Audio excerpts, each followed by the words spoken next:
సిద్దిపేట పట్టణంలో బ్రహ్మకుమారి సంస్థ ఆధ్వర్యంలో దసరా పండుగను గురువారం రోజు వినూత్నంగా నిర్వహించారు. ఈ కార్యక్రమంలో రావణుని బొమ్మతో పాటు మనలోని అంతరంగ అవగుణాలను గుర్తించి వాటిని తొలగించుకోవాలని ప్రతిజ్ఞ చేశారు. ప్రతి ఒక్కరూ తమలోని చెడు లక్షణాలను ఒక పేపర్పై వ్రాసి వాటిని దహనం చేస్తూ ఆత్మశుద్ధిని ప్రతిబింబించారు.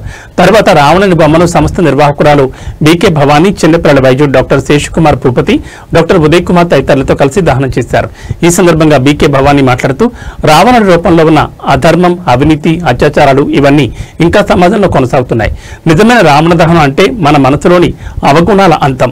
మనలోని చెడు గుణాలను దహనం చేసి సద్గుణాలను అలవర్చుకున్నప్పుడే నిజమైన రామరాజ్యం సాధ్యమని అన్నారు. అలాగే భగవద్గీతలో చెప్పినట్లుగా సత్యధర్మ స్థాపన కోసం భగవంతుడు ఈ భూమిపై అవతరిస్తారని తెలిపారు. భారతీయ సనాతన సంస్కృతిని కాపాడడం మన అందరి బాధ్యత అని పిలుపునిచ్చారు. ఈ సందర్భంగా చిన్నపిల్లలు దుర్గాదేవి, గౌరీదేవి, శ్రీరాముడు, కృష్ణుడు, చైతన్యదేవి వంటి దేవతా వేషధారణలతో ఆధ్యాత్మిక వాతావరణాన్ని సృష్టించారు.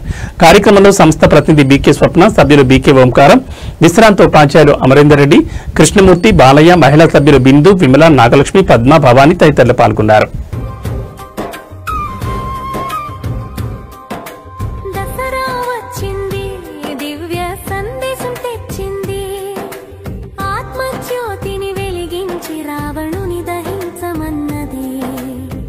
అంతరంగ శక్తులను మేల్కొలిపి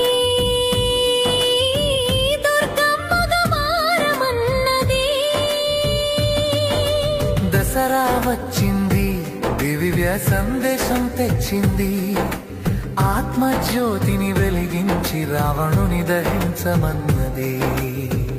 10 తలల రావణుడు ఎవరో కాదు, నీలోని 10 వికారాల ప్రతిరూపము.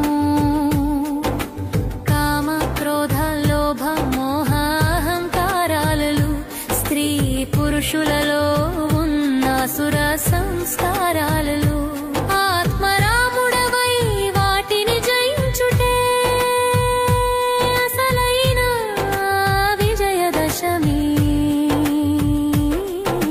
దసరా వచ్చింది, దివ్య సందేశం తెచ్చింది, ఆత్మజ్యోతిని వెలిగించి రావణుని దహించమన్నది. అంతరంగ శక్తులను మేల్కొలిపి దుర్గమ్మగా మారమన్నది.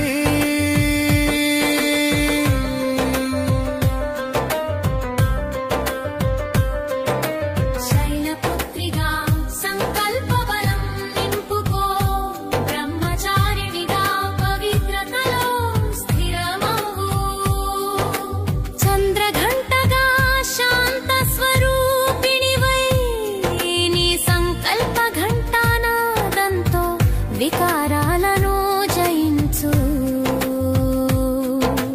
దసరా వచ్చింది, దివ్య సందేశం తెచ్చింది, ఆత్మజ్యోతిని వెలిగించి రావణుని దహించమన్నది.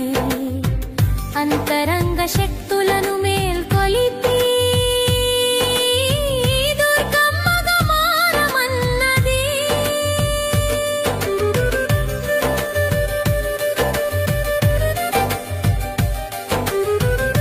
కుష్మాండగా చిరునవ్వుతో సృష్టిని ప్రేమించు, స్కందమాతగా జ్ఞానామృతాన్ని పంచు, కాత్యాయనిగా కఠినత్వాన్ని నిర్మూలించి సహనా శక్తితో సర్వులను గెలుచుకో.